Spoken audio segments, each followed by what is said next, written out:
Martyn Blake had gone on trial, accused of the murder of Chris Kaba. In the last hour or so, that jury has returned its verdict saying that Sergeant Martyn Blake, is not guilty of the murder of Chris Kaba. And what you heard there from Sir Mark Rowley is, I guess, the defence of what he says are good officers, particularly those who are holding firearms, who are called out to various dangerous events a lot in London, have taken more than 400 guns off the streets of London in the last year, who are having their spirit crushed by the laws around holding officers accountable. This is something that Sir Mark Rowley has talked about before, that this is not a process that is fit for purpose, and I wonder whether he is fundamentally questioning how it was that this case made it to court and the charge of murder was laid on Sergeant Blake. He has been found not guilty of the murder of Chris Kaba. Let's get some more reaction to what has happened this afternoon. Stephen Roberts is the former Deputy Assistant Commissioner in the Metropolitan Police. Thanks for coming on the programme, Stephen. You will have heard just a bit there, not quite all of what Sir Mark Rowley was saying. I wonder what you make of his defence of the good officers whose spirits, he says, are being crushed. I think it's very important that he says those things, and says them loud and clear at a moment like this. You have to remember, and the public need to remember, that officers who carry firearms are in a hugely stressful situation. They're putting themselves at personal risk, and they are well aware that their families are at risk if they have to pull the trigger, if they kill somebody. They know that they are at risk of being investigated and prosecuted for either murder or manslaughter, and that they could face a very long term of imprisonment.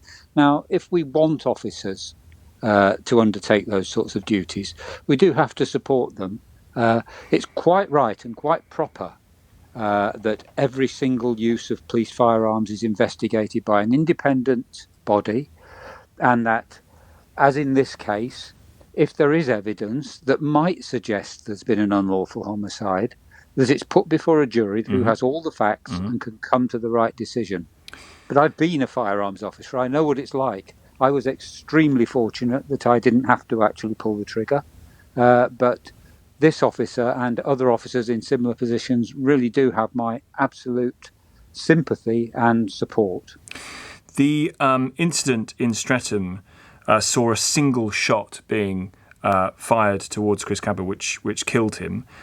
This was, as Sergeant Blake said during the police stop, the car that Chris Kaba was in, which was previously, the police say, involved in a shooting before, began to drive towards police colleagues, and that is the reason why Sergeant Blake says he took the shot which killed Chris Kaba. You'll be aware, Stephen, that after Chris Kaba's death there were protests from those saying that his death was an example of the institutional racism of the police. What would you say to people who would ask the question of whether or not this would have been different had Chris Kaba been white? Putting myself in the position of the officer, if somebody was driving a car at me, it wouldn't matter one jot whether he was a black individual or a white individual. That person was driving what amounts to a lethal weapon, and the officer himself was at risk, and so were his colleagues. Thank you very much indeed for coming on. Stephen Roberts, former Deputy Assistant Commissioner in the Metropolitan Police. 5:10. Listening to that is Harry Tangye, a retired firearms response sergeant and author of Firearms and Fatals. Sir Mark Rowley talked there about the system of holding officers to account being broken. In what way is it broken, Harry? It's because I think they're being treated like second-class citizens now. They're getting fed up with it. There's a 25% less take-up in armed response applications in the Met. And when the Met catches a cold, the rest of the country, or when the Met sneezes, I should say, the rest of the country catches cold. So don't think that those outlying forces aren't thinking exactly the same. And do you know, it's actually dealing with the incident is the easy bit. I remember that because it was training.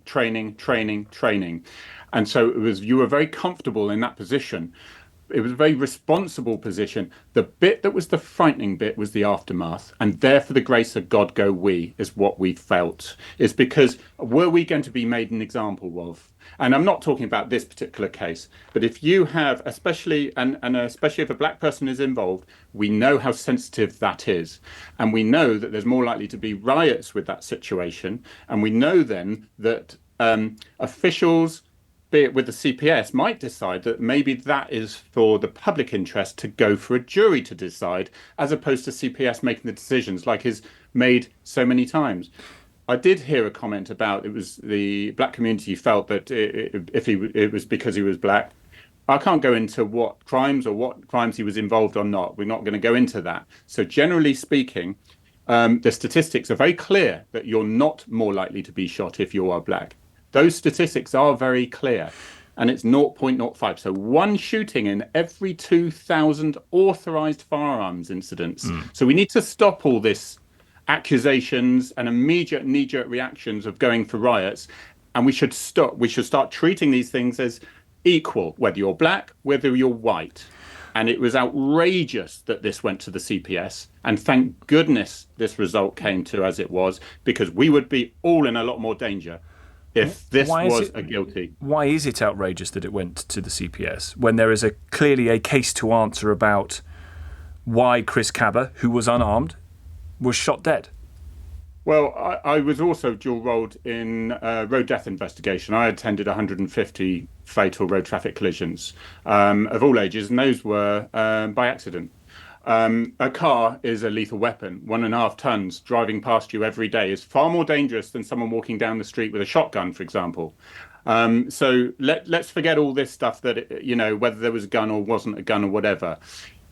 A car used as a weapon to get away, I'm being very careful what I say here because I know some of this is restricted still, is a lethal weapon. And if I'm standing in front, just as your last, I think it was the Deputy Commissioner, your previous one, I think you were saying, absolutely right. If a car is driving towards me, what the hell are you expected to do? Or if they've tried to drive towards you, then they've reversed and they're having another go, or you perceive that, then you are going to stop and you're in every right to. And I think my worry is maybe since the internet and CPS are not feeling as anonymous as they used to, and they're worried, especially when it's politically sensitive, and there's protests and whatever. They don't want to be the name that I'm perceiving this, but it's a natural human reaction. They don't want to be the name behind that said no, there's not sufficient prosecution, and it gets shifted up the line. And it's the same with the IOPC. Let somebody else make that decision. And we've got to start really, if it's in the public, if it's in their public interest, let's look at the whole of the public, shall we? The 65,000 public of the country that really were angry that this was taking place. Well, let me ask you just finally, Harry, about the anonymity of Martyn Blake. In previous cases where this has happened, the police marksman has been, his name or their name has been anonymised. In this case, the judge saw fit to name Martyn Blake. Was that the right decision? Well, in my role, I was a deputy post-incident manager as well. So I was looking after those that had been involved in shootings and being a go-between. And that was to facilitate the inquiry, but have the welfare of the officers at mind. Okay, so we knew very well that there was no guarantee that it would be anonymous, and you had to show that there was a direct link of a threat. So if there isn't a direct link of a threat, then the judge is more than likely to say, well, no, it shouldn't be anonymous. And now that could be quite a weak threat, and it could be an anonymous one.